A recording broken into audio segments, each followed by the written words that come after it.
remember, right now we're just covering what is already needed with personal injury attorneys, what they already accept and want. In other words, there's already a perceived need. Remember when we talked about the left or the right side of that S curve? The left side of the F curve is the personal injury attorneys who already have a perceived need. And we talked about chiropractic as it relates to a perceived need to a personal injury attorney. And we said 75, and this is from the Insurance Research Council, 75% of the personal injury attorneys do not proactively manage the case, and only and on 68% of personal injury cases do not see chiropractors. And you got to remember the mixed message that and if you haven't heard the lecture on the S curve, you can understand why it's a total violation of line extension, which creates a tremendous amount of distrust and confusion within the market. So all we're trying to do now is what can we do for the left side of that S curve? Because remember, when we go into sales, where there's a huge opportunity, that's its own entity, but we're still talking about advertising. And so what are the things we can do to position ourselves on the left side of the S curve? In other words, what do the personal injury attorneys already want and need, and they already accept, and you fulfilling those factors to already increase your potential utilization without any sales. So that's what we're talking about. Now remember the four, remember when we talked about the need, the difference between a need and a service factor. Remember we talked about the two different types of needs, which is a pain-based and a pleasure-based need, and the loss is more greater. But right now we're not talking about the need, because we're talking about personal injury attorneys who already have a perceived need. And so after there's a perceived need, what do they want or need to process that case from their service providers, such as you? So that's what we're doing here, and how to just already assimilate into their perceived acceptance, what they already accept and want. And so that's what we're talking about here. We haven't even started into the sales category yet. So remember, when we're looking at the four factors, there's four what I call primary factors, service factors, and then there's secondary service factors. And we're also going to look at financial drivers as primary financial drivers and secondary financial drivers. But the four primary service factors, if you remember, is your name, the importance of a name. And so if we already have an auto accident name, that helps. But unfortunately, you have to remember chiropractic has a 8% utilization and a 67% negative name recognition. So you've got to overcome a lot. It's going to be a lot harder just by having a chiropractic name. Now, I do want to preface that I started with a chiropractic name. I didn't start with 9 offices and a separate name and a marketing person. That's not how I started. So I started with my chiropractic name, not a medical name, and many of these other factors. I didn't have multiple locations and things of that nature.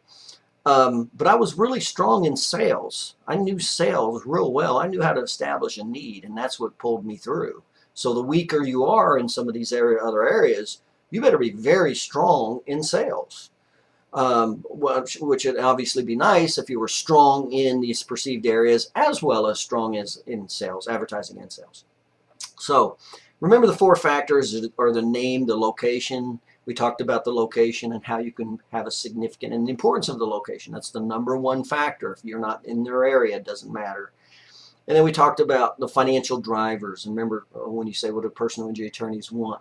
What's the most common mistake? And they'll generally say, well, bad doctor notes. Well, what does that mean, bad doctor notes? Well, what it means is you don't have the financial drivers. That's what it means for their case, for their claim. Because you got to remember, this is a civil suit. The #1 objective in a civil suit is to gain an asset. Okay, that is the objective. So we talked about location. We talked about the financial drivers. Or we're going to be talking about the financial drivers today, but the importance of the financial drivers, and that is the most important category. Well, I wouldn't say most, but it's very, very, very important. And then #3 was willing to negotiate, and #4 was transportation. So those were the 4 primary service factors. Now, there were secondary service factors, but they don't carry as much weight. They don't have as much influence. and you certainly want to. We're going to talk about those. You certainly want to do them, but that's not really what you'll get business. The number of reasons you'll get business, number one, is there's a need and there's a perceived loss if they don't have that service or product. That's the number one reason you'll get business. The second reason is there's a need and then there's a pleasure-based need. So first there has to be the need, period, bar none. After that, then you go into what are the primary and secondary service factors. So if there's already this perceived need with this large chunk of attorneys, because the masses of the patients and the masses of the attorneys are already have a defined criteria, why not already assimilate those criteria and increase your acceptance immediately? And so that's essentially what we're talking about. And remember, I'm not talking about chiropractic philosophy. I'm not getting into that animal. We're talking about, I'm keeping the focus on business and how to increase your utilization with your personal injury cases and personal injury attorney referrals. So we talked about the 4 service factors. Number 1 was location. Number 2 were the financial drivers. Number 3 was the willing to negotiate. Number 4 was transportation. Okay. So if you can at least fulfill what the expectations are in some of these categories to some degree, and we explain easier and lesser degrees of filling that category. Now, one last thing before we get started also is, remember, we're doing this for the average case. You know, we're not doing this for a slice of the bell curve that's way off center, that's so far off center that you might see one case in 5 years or one case in 10 years. That is not what we're talking about here. We're talking about the bell curve, the sweet spot, and the majority of the cases, and what to put in place for the masses. So keep that in mind also. So let's go ahead and get started with the medical team. And essentially what we're talking about are the financial drivers. So this is very, very important. And so let's kind of just do a discussion of the financial drivers. And who do you need on your medical team and why? And what are the various degrees of which you can incorporate them into your marketing, into your processing? Because some I don't recommend, and some that are just too easy not to do, that doesn't cost really any time, any money. So let's talk about those. The medical team. What is it that you need for your medical team to support the financial drivers? Okay, and remember, this is from a personal injury attorney's perspective, and we're going to look at 2 categories. We're going to look at the injuries, and then we're also going to look at the financial drivers. Okay, and we're talking about the primary case, the normal case, not the unusual case. So why is it that you need a team? Well, number one reason you need a team is your target market expects you to have a team. So they expect you to work with the medical profession. And what's the reason they expect a medical team? Well, it's the medical team that increases the credibility and the value drivers of the case. So if your target market expects you to have a team, it'd be very wise to have a team. So it's credibility, it's acceptance, it's expected, and then all of that revolves around one category, and that's financial drivers. There's way more credibility when you have a not only other doctors, but doctors that are perceived as credible or more credible. Now remember, I'm not getting into a philosophical discussion here. I'm talking about the reality of the average personal injury attorney's perception. Very rare that I talk to a personal injury attorney who understands the value of a chiropractor. And if I do find one, that attorney has been well educated by his chiropractor. That's usually the scenario. So let's talk about the injuries. Now remember, we're talking about the bulk curve and the masses. So when we're looking at the injuries themselves relative to the financial drivers, we're talking about number 1 is the connective tissue injury. That is the peak of the bell curve. That's the absolute largest percentage of the bell curve A. B, that is where you have the absolute highest credibility, if you have the ability to express that, in other words, sell it. And it's the least competition. It's there's nobody that can hold a candle to a chiropractor relative to the connective tissue, especially spinal tissue connective tissue. So when we look at the financial drivers, what are needed for the connective tissue injury? Remember, there's 4 injuries essentially that make the bulk of the injury categories. Number 1 is the connective tissue. That's up to 87%. Number 2 is the disc injury.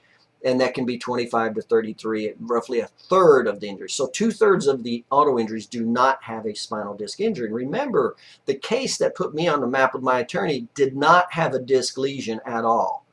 And so there's a very, very large amount of auto injuries that are connective tissue with no disc injury. And that's a great opportunity if you know sales. There's a huge opportunity there. And that's where I talk about going in with your marketing strategy, where there's a great opportunity and very low competition and tremendous opportunity to create value that's being overlooked.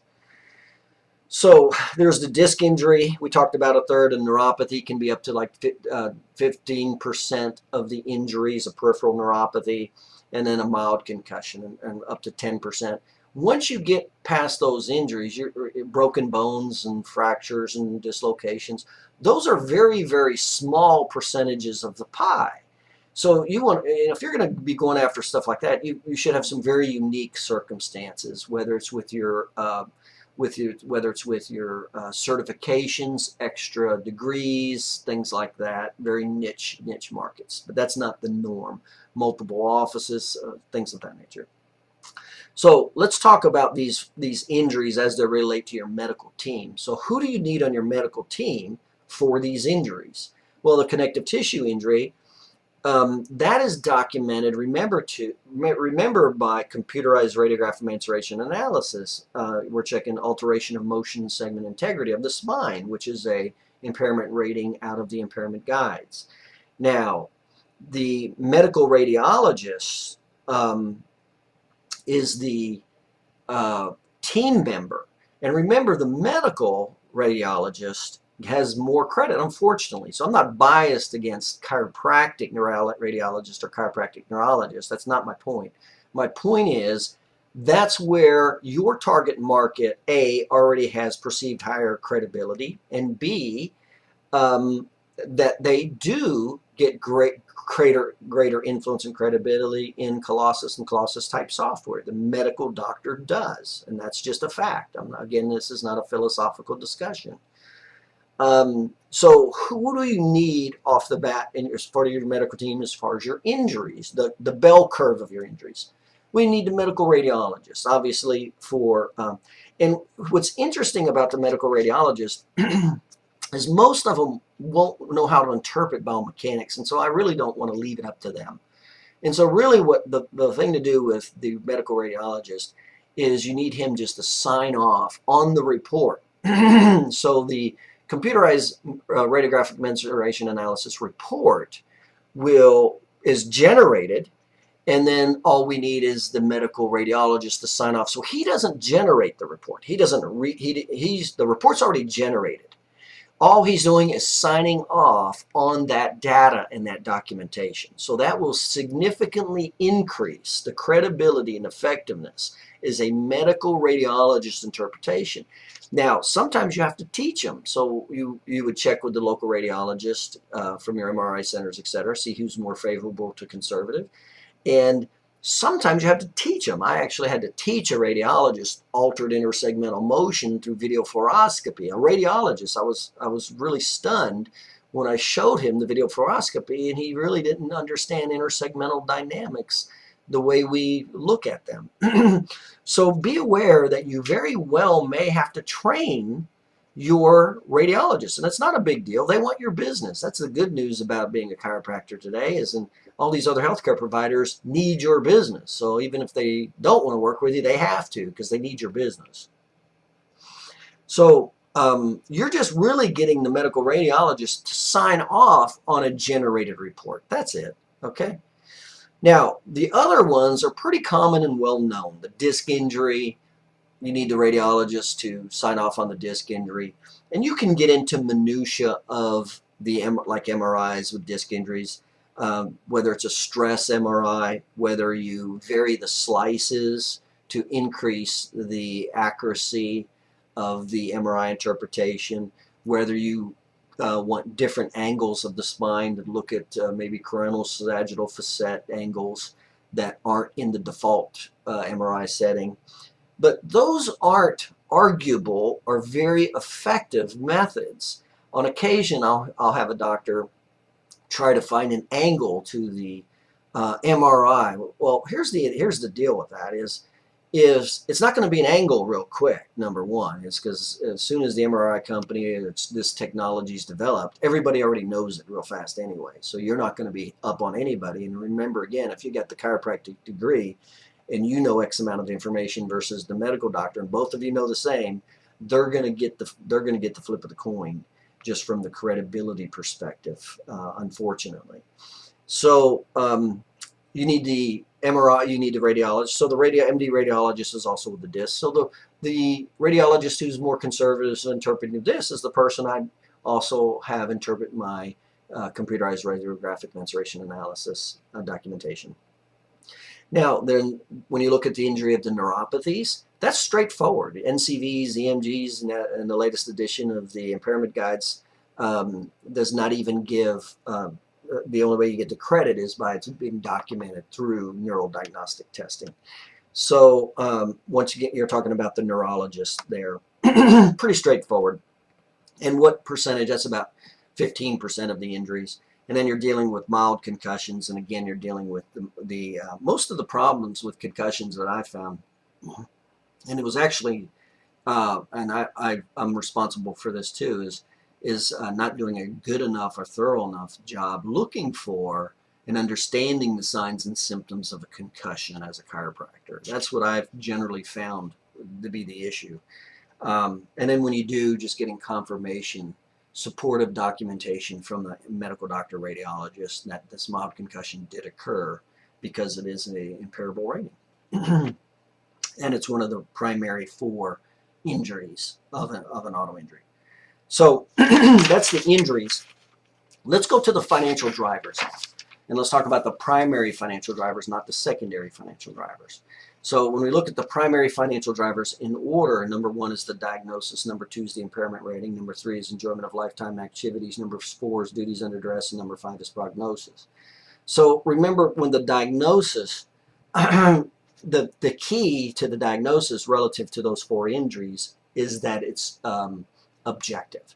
And that's why the importance of computerized radiographic mensuration analysis is so important, because it's objective. And that's why you won't get any disputes with an MRI. That's objective. So objective documentation of an injury definitely increases the value driver. Okay, so impairment ratings. Now, you definitely want to be familiar with impairment ratings, but systems like Colossus don't accept chiropractic impairment ratings. Now, you don't want to necessarily tell your attorney that, but you definitely want to be familiar and be able to give impairment ratings. But you want an orthopedist or a neurologist to support or give the impairment rating. And that's what I did. I had a relationship with a neurologist, and part of that relationship was him to just basically support my documentation of an impairment rating, and that's what we use there. Now, be aware of, like I said, the Colossus accepts medical impairment rating versus chiropractic, number 1. But also be aware that some attorneys don't want an impairment rating. So you're going to have to communicate. You definitely want to have the ability to give an impairment rating. You definitely want a medical supported impairment rating with an orthopedist or a neurologist. But also be aware that some attorneys don't want an impairment rating because they feel that that will limit their financial askings. Okay, so just be aware of that. And that's something you would dialogue or communicate with that attorney. But you definitely want to have the ability. And then depending on that attorney is how you would structure whether you'd give that or not. So enjoyment of lifetime activities, duties under duress. These are objective indexes. Remember, these are some of the indexes that you want to use that are considered objective. And also be aware that there's a direct correlation with the enjoyment of lifetime activities and duties under duress relative to the 3 ranges of motion. In that many times the standard case will have normal active range of motion, a lot of times even normal passive range of motion, or right nearing the end of passive range of motion toward joint play. That's when they will exhibit pain and dysfunction. That's when there'll be pain, and that's a result of the aberration of the 3 phases of healing. And so essentially they won't have any pain or discomfort during normal activities. But when they're doing accentuated activities, lifting their kids or doing a particular activity, getting out of the tub, but when they're in the tub, there's no problem. In other words, when they're stressing these joints, past active, be aware that is the absolute norm with duties under duress and lifetime of enjoyment activities because of how it relates to the 3 phases of healing and the 3 ranges of motion. So that's the, we talked about the diagnosis relative to your medical team, the impairment relative to your duties, enjoyment of lifetime activities, duties under duress, and that's just objective documentation in your office. The prognosis and the importance of the prognosis is also working with a conservative provider, but really the importance of the prognosis is connecting these dots. With each individual injury, these dots should be connected in your narratives and final reports. A, that the mechanism of injury was the cause of that tissue injury, whatever that tissue has been injured.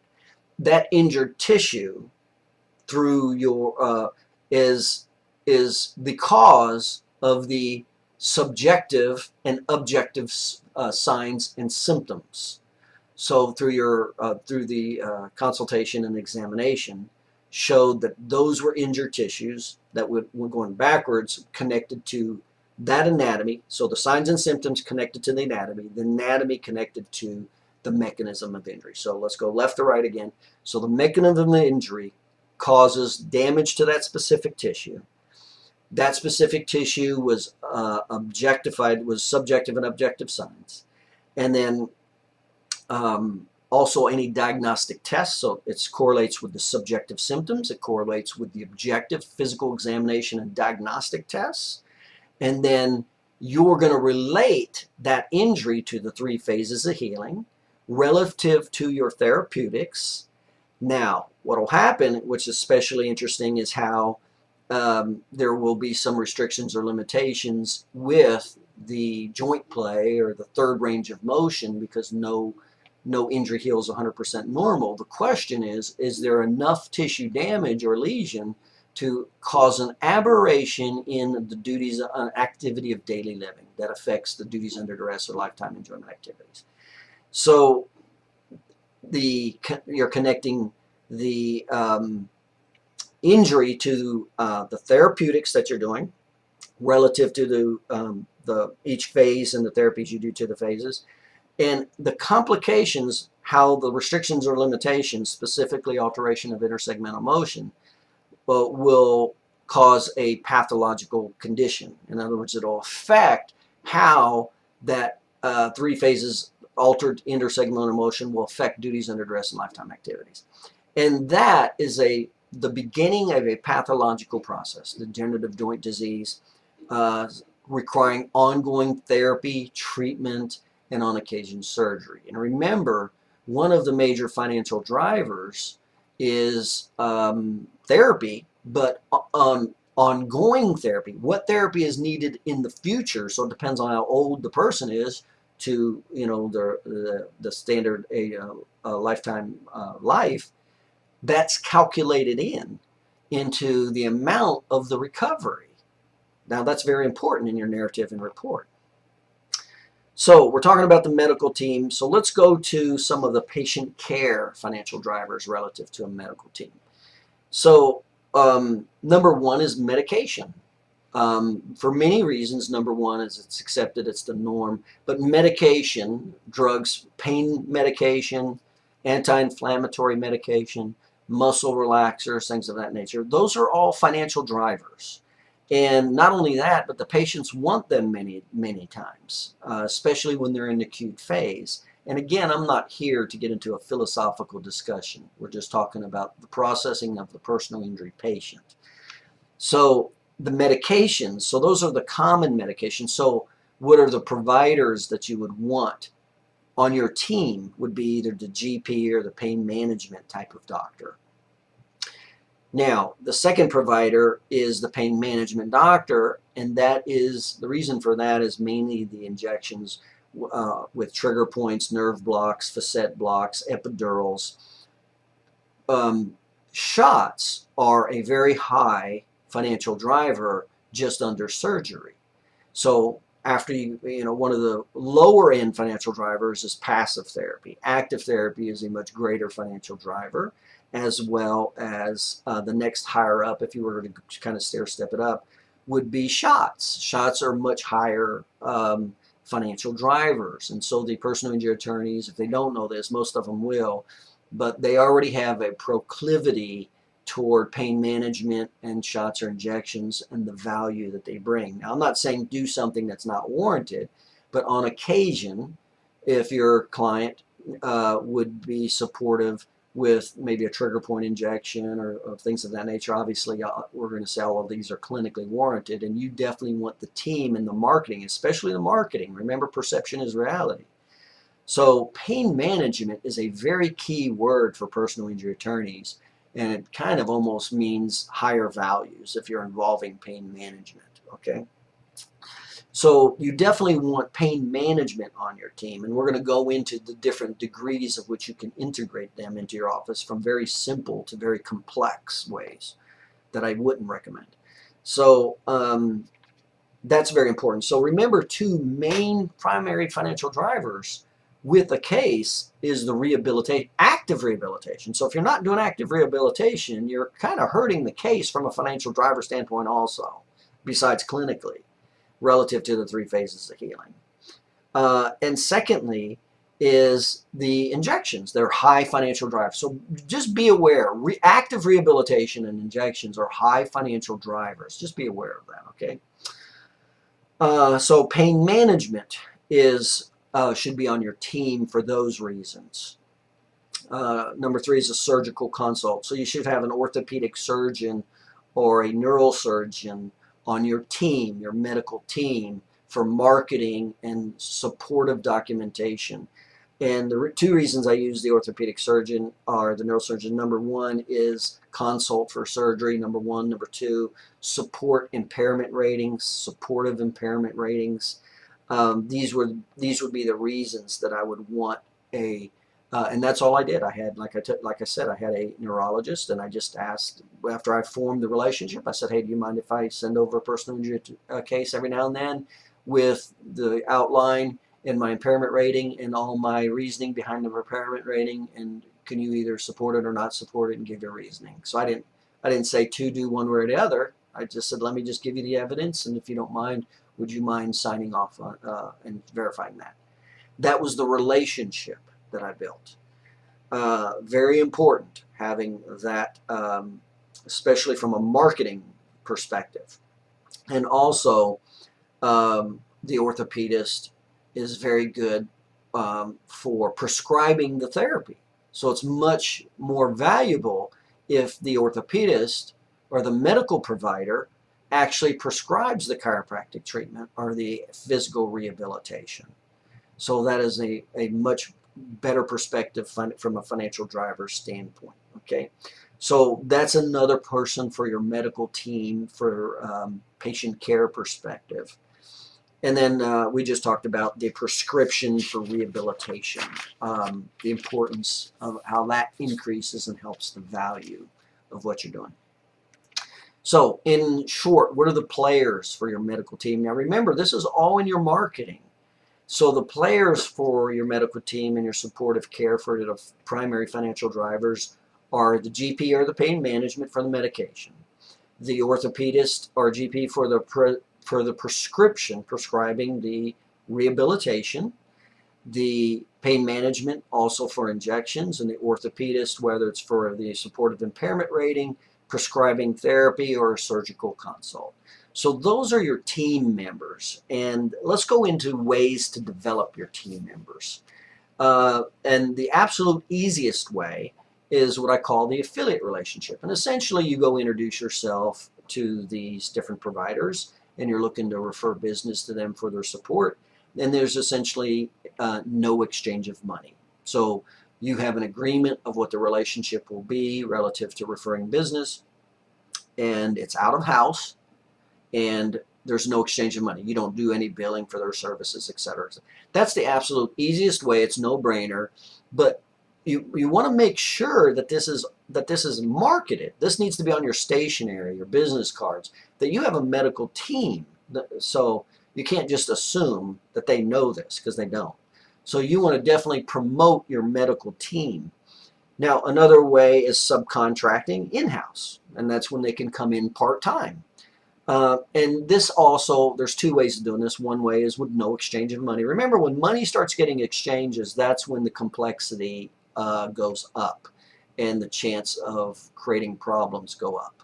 And you have to be much better with your record keeping and your due diligence. So you could have them come into your house, in-house. And I actually did this with a physiotherapist one time, is we had him just come into the facility. And once again, he just did his own billing. So essentially, we're providing business for him, and he'd come over and do whatever test he was doing, an NCV, etc., supporting me, and there was no exchange of money. I didn't do global billing, nothing like that. We kept it very simple and clean. Now, the good news is it's easier for the patients, for if you had them come in periodically at a certain time, and then had all your patients come to your office for those treatment tests, etc., or treatments. Or remember, personal injury attorneys do like to have this in-house. It just sounds better if it's in-house, but you do not need to have it in-house at all. Now remember, I started with none of this. I started with a chiropractic office in one location and no medical team, and I went out and sold. So there's various degrees of complexity. And all we're sharing with you is how to make it easier. These are things that are already being utilized, that are already accepted, and if you're not doing them, somebody else is, and somebody has a heads up on you on the competition. So subcontracting in-house, no exchange of money. Now you can subcontract. The third way is subcontracting in-house with an exchange of money. In other words, they come in as a subcontractor. You pay them a flat fee, just like if you were to pay an associate. All the legal documents would be straightened out and documented, etc. But they come in for a flat fee. It's not a fee for patient, nothing like that. They come in for part-time. They could come in 2 hours, 4 hours, half a day, full day, whatever you can negotiate. So this can be very simple. You don't have to make this complex and overwhelming. So they come in and you pay them a flat fee for that time slot. That's it. And then you supply all the business, and then you provide the billing for global services. Okay, so that's another method, but now there is an exchange of fees, and the complexity and the legalities go up a little bit more. Now, there's the part owner. By the way, the last method, I have one of my clients does a very good job of bringing them in, paying for 4 hours a week, and moves his patients accordingly to them to get the medications, and that physician not only prescribes the medications, but writes the prescription for the active therapy. Works very well. Very simple, very well. And it's definitely a service the personal injury attorneys like, want, and need. So the next one is if the person is a part owner. Now we're getting into two complex areas here that I don't recommend unless you have 3 skill sets. You know advertising real well. You know sales real well. In other words, you're past the ability to get more business than you can physically handle. If you're not past that knowledge and skill set yet, I would not recommend these 2 categories, because that will typically leads to trouble. And what this doctor does is he basically created the facility, and he made that person a part owner in the facility. So there's a lot of good business reasons behind that, self-motivation, etc., personal responsibility. But you better know advertising and sales and management to a much higher level to be able to turn that off, because that is one of the main reasons chiropractors have a lot of financial trouble, is when they start integrating medicine and they don't know advertising. In other words, they don't know how to get the business, bottom line. And they've never studied or learned management skill sets. That is the #1 reason, overwhelmingly, that these types of relationships go bad fast. And they've taken a lot of chiropractors down into bankruptcy, as a matter of fact. So I don't recommend it unless you do have a higher level of skill set. Now, I got a wide variety of clients. I've got clients with multiple offices that definitely know advertising and much better, and to some degree sales, and have a much higher level of management. Some chiropractors I deal with just still can't get over a certain amount of patient visits. Everybody's at different skill sets and knowledge bases. Um, so the category to develop your team, another category is the part owner. In other words, that person becomes a part owner in the facility. And then another category is a separate brick and mortar place. So there's your individual offices, and there's a totally separate corporation that person, you have a clinic director, and everything's done legally by the laws, etc. But it's much more complex, not just legally, but paperwork. You got to cross your T's and dot your I's, etc.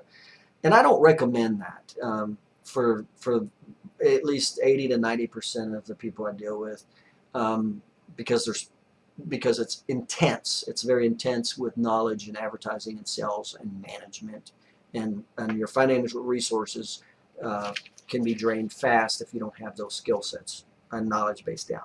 So there's 5 different ways to put your team together, but you definitely want a team in your marketing when you're dealing with the personal injury attorneys, because that's what they expect. Here's what they don't want: a lone cowboy chiropractor. That's what they do not want. There's not as much credibility, not as much support, and unfortunately, that's the majority of chiropractors. They're just out there on their own, doing their own thing, and they don't have support with other medical providers and interprofessional referring and support in these different ways. And so it's going to make it much harder. So you have to be much better at sales. Now remember, I did start that way, but I was much more better at sales. So keep that in mind. So there's various degrees of where you're at, and you may just want to start with the chiropractor portion of it, and then slowly change in or add in some of these other factors, which will increase the perceived need of what's already being ordered and done right now. So we talked about the marketing medical team. Now remember, when you're marketing to the personal injury attorneys, we talked about the name, having a medical name or an accident injury name, and the importance of that. That's leaving out chiropractic, by the way. You don't want to take a 67% negative name recognition name and bring it into a clean, fresh name that doesn't have negative perception, or it has a very low negative perception. You don't want to integrate those two. So you're going to have separate stationery. You really need separate stationery, separate envelopes, and you need a separate sign. Even on your sign, when they pull into your office, and I've had doctors tell me this, that they've seen the patients pull in your office and it just said chiropractic, and they just pull right back out and leave, where they thought they were coming to a medical facility. So you even want a separate sign if you have this name, so it looks separate and different, even though it's the same front door. So the name, which is totally different business card, different stationery, different envelopes. We talked about how to name the team, how to name it. And on your stationery, it should include your medical team with keywords like this: orthopedist, pain management, neurologist, and chiropractors. And the only reason and you want chiropractors in the last, because unfortunately that's the lowest credibility of all those providers unless they've been educated. So that is the order I would put it: orthopedist, pain management, neurologist, chiropractors.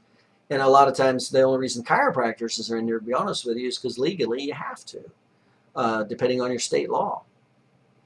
And then typically you take a unique segment position, and it might be something like this: the discovery, the documentation, and rehabilitation of accident injuries. So that particular USP, or unique segment position, goes to the price category. Remember, of the 5 reasons we buy: referral, price, proximity, quality, or service. Remember which one is most important value for the attorney is price, after there's already after there's a location, etc. So your marketing would essentially have your medical accident name. It would have your medical team members on your stationary business card, and it would also have like a USP that's picking a USP that's specific to a perceived need they have. And that's why I said the discovery, documentation, and rehabilitation of for accident injuries. Remember, rehabilitation and pain management are key words in personal injury attorneys. So what is your team? Your team is the GP or pain management, the orthopedist, neurologist, and the radiologist. So that's really who your team is. And we're talking about the basics of the S-curve, you know, the bell curve. We're talking about the normal patient, the routine 80% patient, just moving through the normal, okay? Now, just a couple hints relative to what I was doing when I was doing the personal injury team. And you go interview these people because you want them to be players. And remember, they need your business. And so when we set up appointments to meet them, and that's how we set them up, we're looking to refer business to you. We'd like to introduce ourselves. And that's how we got in the door and meet them. And there were four questions I always asked. Number one was, how do you feel about chiropractic? That told me if I had somebody who had a psychographic barrier. I don't want to deal with somebody who has an issue with chiropractic, okay? And that's exactly what the words I do. How do you feel about chiropractic? That was the first thing I said. And I shut up and I listened. And I was looking for a psychographic barrier. Was there a psychographic reason, negative reason why I would not want to use this person? Because it doesn't matter how good your advertising or sales are. If they have a psychographic barrier, you just need to move on. Leave that person alone. Go to the next one. The next thing I would say is, well, what do you know about chiropractic? And now I'm just getting an assessment of how they're categorizing the profession and what do they know, okay? So one thing I don't care about, I don't care if they know about the subluxation complex and visceral and somatovisceral reflex. I don't care. That has nothing. Matter of fact, that'll hurt your reputation. And I go into the factors that will increase. But I just want them to associate neuromusculoskeletal back pain and chiropractic's good for back pain. That's good enough for what I'm trying to do in a personal injury relationship. The main thing is not to get somebody who doesn't believe in chiropractic, and that's where the how do you feel about chiropractic comes in. The two things that I always said, and I always suggest, I said, well, we're looking for somebody to refer business to, but I have two criteria. Number one is you don't change our patient schedules, because a lot of times the doctors will change the schedules. I've had so many doctors say, well, hold off on chiropractic care until you feel better. I couldn't believe. Well, that was their way of just being prejudiced without being prejudiced. So I'd say, don't change your schedule. I'm not going to change your schedule if I happen to, you put the patient on a schedule, and you don't change my schedule. So I had two criteria. Remember, you're referring business to them, and the need today is much greater than it was 20 years ago. They need the business. Number two is you don't say anything negative about chiropractic.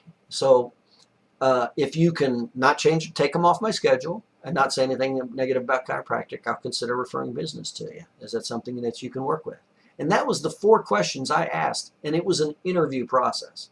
And if I didn't get the warm, fuzzy feelings, I didn't do business with them, because I will find somebody that does want the business, and that's what I suggest with you, is it's about you giving them business so you control the shots, and you want them to be a player. And if they're not, find somebody that will be a player. They need the business. So that's the medical team and the various methods of getting your medical team in place. Okay.